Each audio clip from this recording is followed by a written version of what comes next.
اس دفعہ کے سیشن کے لیے جو سوالات آئے ہیں ان میں سب سے پہلا سوال جو ہے وہ یہ ہے کہ قسطوں پر سامان خریدنے کا فقہی حکم کیا ہے؟ دیکھیے، ایک شاید مسکانسیپٹ جو لوگوں کے ذہنوں میں ہے وہ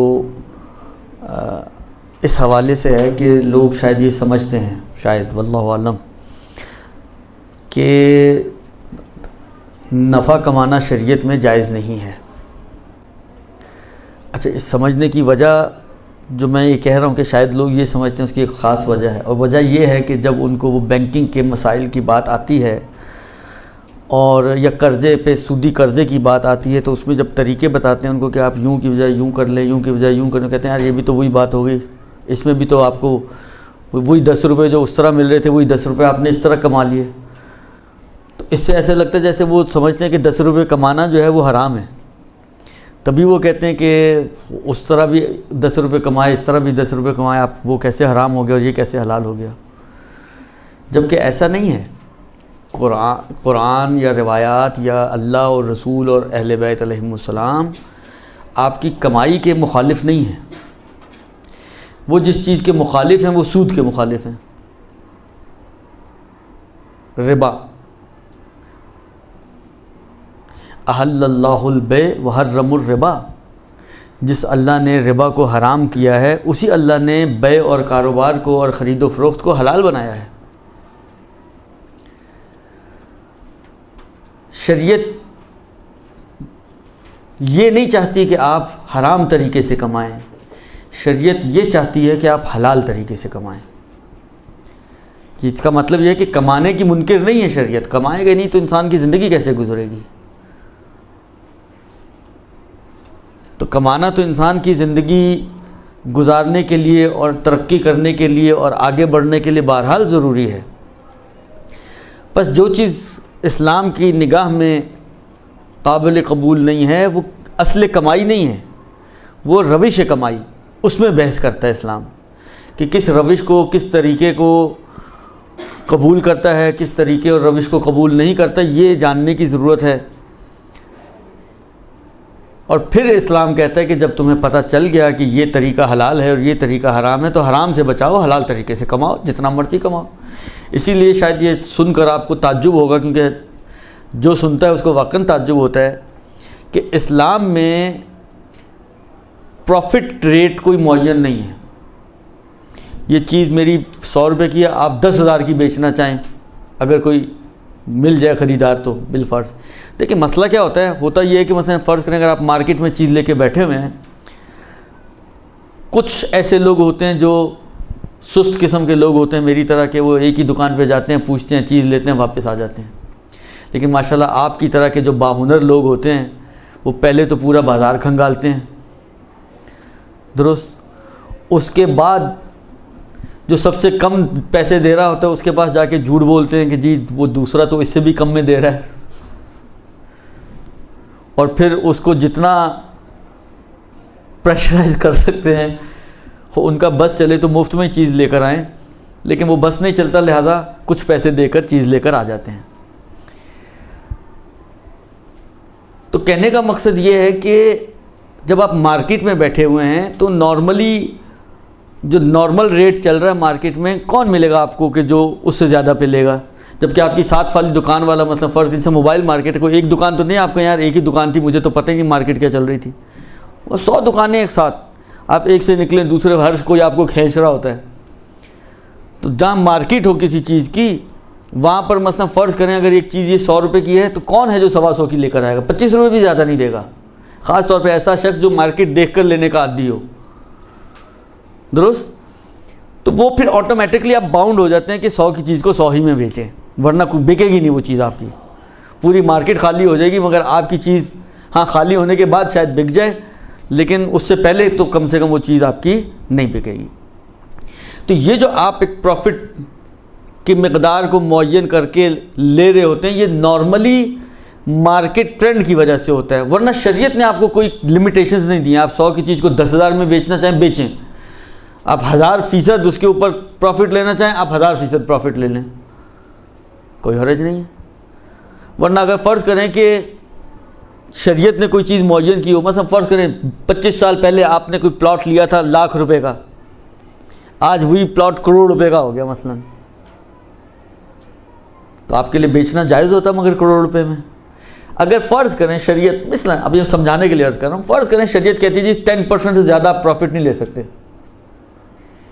تو لاکھ روپے کا آپ زیادہ سے زیادہ بیچ سکیں تو 1,10,000 میں، مگر 1 کروڑ میں آپ پھر بیچ سکیں؟ نہیں بیچ سکتے ہیں آپ. اسی وجہ سے بیچ سکتے ہیں کہ شریعت نے کوئی آپ کو پابند نہیں کیا ہے. تو یہ مارکیٹ ویلیو اس کی 1 کروڑ ہوگی، آپ بھی 1 کروڑ میں بیچیں. لاکھ کا لیا تھا 1 کروڑ میں بیچ رہے ہیں آپ، کتنا پروفٹ کما لیا آپ نے؟ کوئی حرج نہیں ہے. شریعت کو آپ کے جائز طریقے سے کمانے میں شریعت کو کسی قسم کا کوئی حرج نہیں ہے. درست؟ یہ ایک چیز. اب آئیں ہم اپنے اصل مسئلے کی طرف. سوال یہ ہے کہ آیا قسطوں میں اگر چیز خریدی جائے تو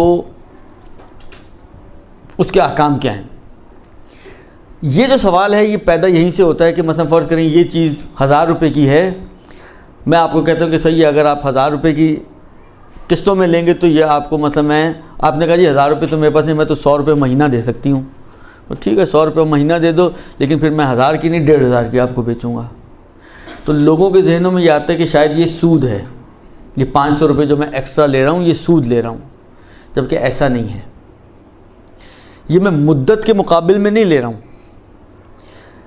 ایک چیز کی 2 قیمتیں ہو سکتی ہیں، کیش میں قیمت اس کی کچھ اور ہو اور قسطوں میں اور انسٹالمنٹس پر اس کی قیمت کچھ اور ہو. اسی کی قیمتیں 2 ہیں، کیش قیمت 1000 اور انسٹالمنٹس پہ قیمت اسی چیز کی قیمت 1500.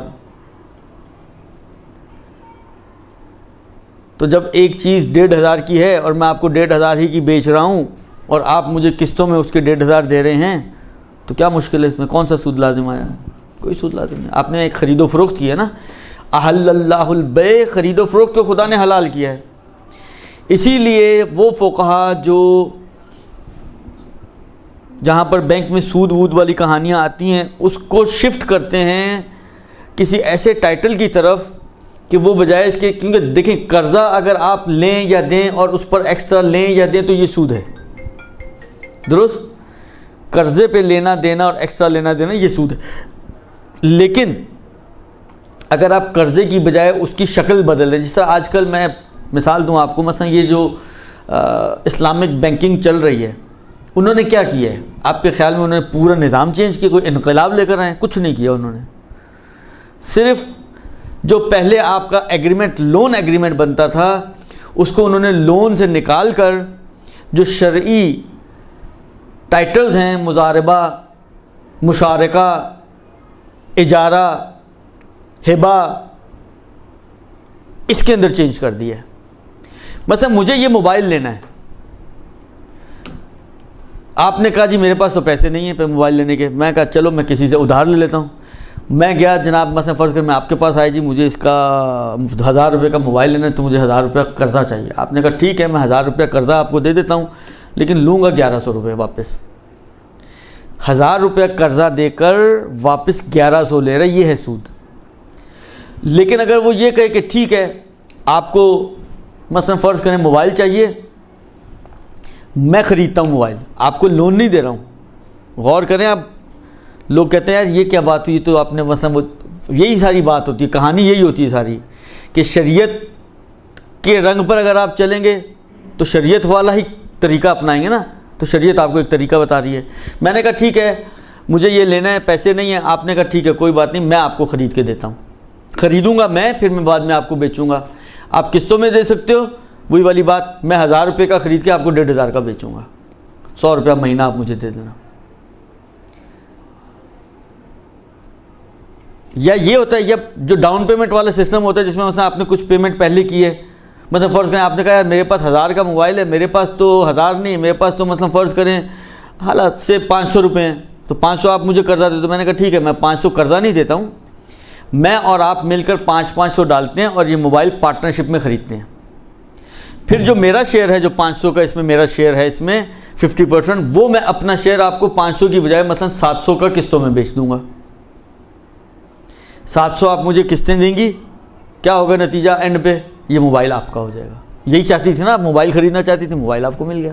جائز طریقے تو بتا رہا ہوں آپ کو کہ اگر قرضہ نہ دیں آپ، بلکہ قرضے کی فارم چینج کر دیں آپ، اس کو مشارکہ، مضاربہ، اجارہ، ہبہ، بالآخر ایکس وائی زی جو شرعی، جس کو شریعت مانتی ہے کہ ہاں یہ صحیح ہے، اس چیپٹر میں لے جائیں اور اس چیپٹر کی شرائط کے اعتبار سے اس چیز کو ڈھال دیں، تو وہ چیز ہو جائے گی ٹھیک. یہی چیز یہاں پہ بھی ہے کہ ایک چیز، یہ سود نہیں ہے، ایک چیز کی دو قیمتیں ہیں، نقدی قیمت کچھ اور ہے اور قسطی قیمت کچھ اور ہے، اور ہم اس چیز کو خرید رہے ہیں، خرید و فروخت ہو رہی ہے. میں کہتا ہوں بے تو ہاذا، آپ کہتے ہیں قبل تو ہاذا، منتہا بجائے اس کہ میں اس کو 1000 روپے میں آپ کو بیچ رہا ہوں کیونکہ آپ قسطوں پہ دے رہی ہیں، تو میں کہتا ہوں میں اس کے آپ کو 1500 میں بیچ رہا ہوں. یا آپ کو وہی کام ہم کر رہے ہیں کہ بجائے اس کے کہ ہم، یعنی اگر میں قرضے کے اعتبار سے قرضے کے اوپر مثلا جو ٹائم پیریڈ دے رہا ہوں اس کے اگینسٹ پیسے لوں تو وہ سود بن سکتا ہے، لیکن میں ٹائم پیریڈ کے اگینسٹ سود پیسے نہیں لے رہا ہوں. میں نہیں کہہ رہا ہوں کہ یہ 500 روپے 1000 روپے کا یہ موبائل 500 روپے یہ 6 مہینے کی مدت کے یا 10 مہینے کی مدت کے نہیں، بلکہ یہی موبائل 1500 کا جس طرح اس نے خرید کر 500 کا خرید کر 700 میں مجھے بیچا نا، تو میں بھی باہر سے لے کر آیا تھا، میں نے 1000 کا بیچنا تھا، لیکن میں نے کہا نہیں میں آپ کو تو 1500 کا بیچوں گا، اس لیے کہ آپ نے قسطوں میں پیسے دینے ہیں. درست؟ تو یہ ہو جائے گا صحیح، اس میں کسی قسم کی کوئی مشکل پیش نہیں آئے گی، اور شرعی طور پر یہ معاملہ جو قسطی معاملہ ہے، اب آپ جا کے اپنی چیزیں قسطوں میں آرام سے خرید سکتی ہیں، آپ کوئی مشکل نہیں ہے. یہ پہلا سوال.